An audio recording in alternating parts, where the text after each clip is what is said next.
Hello guys, welcome back to my channel, and today's video is about Bello Photo Stable Sunscreen. Now I know there are already multiple videos in the internet about this particular product. I have done a review myself few years back and I will link that below and also on the screen for your reference.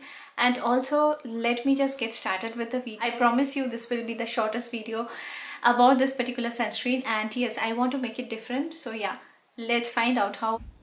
This is how my bare face looks like.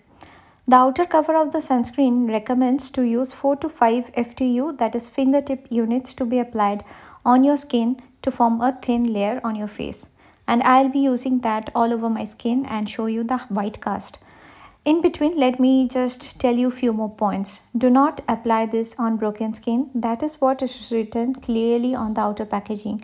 So this being a chemical sunscreen with advanced filters, I would absolutely ask you to stay away from this if you have broken skin and if you have more acne and outbreaks on your skin.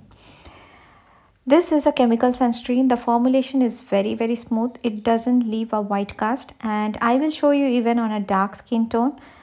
Secondly, I have come across this thing that heat also excites your melanocytes. So if you are the one who is more exposed to oven or cooking on a daily basis, I would absolutely recommend to use a sunscreen while you are doing so. I've been using this for almost more than 2 weeks and it didn't give me any breakouts. I absolutely love this formulation. It is more suitable for combination dry and normal skin types, and I won't recommend this for very oily skin types because it is a bit on the oilier side, and especially during the summer months it might get a bit oilier. If you apply it around the eyes, it might sting your eyes a bit, and this is from my own experience, so be careful with that.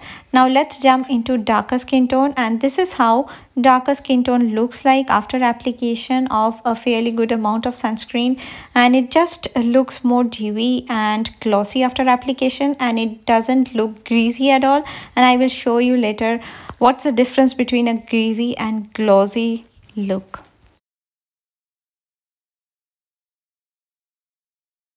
Well, there's a fine line of difference between being greasy and being glossy. The Lashel was greasy. The formulation is greasy and chipchipa.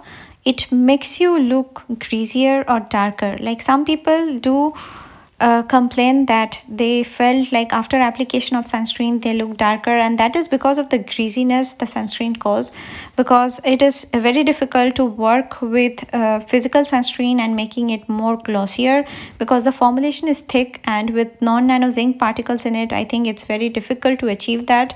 And with chemical sunscreen, the advantage is the look of the sunscreen is more glossier and dewy. The formulation is more like advanced and it is more smoother, and they don't have to necessarily use a lot of silicones unlike the physical ones. Okay, this sunscreen does contain a controversial ingredient which is octinoxate, which is an endocrine disruptor. So yeah, that was all about today's video. I hope you found it useful because I really felt like in most of the videos the demo was not given, and I thought okay, that will be the best part to give you and show you guys how it looks after application. And I hope yeah, that was all about today's video. And just because I was making the sunscreen review for many such sunscreen, I wanted this also among all the sunscreen which I have used in this year, and that's why this is the third sunscreen which I had to make.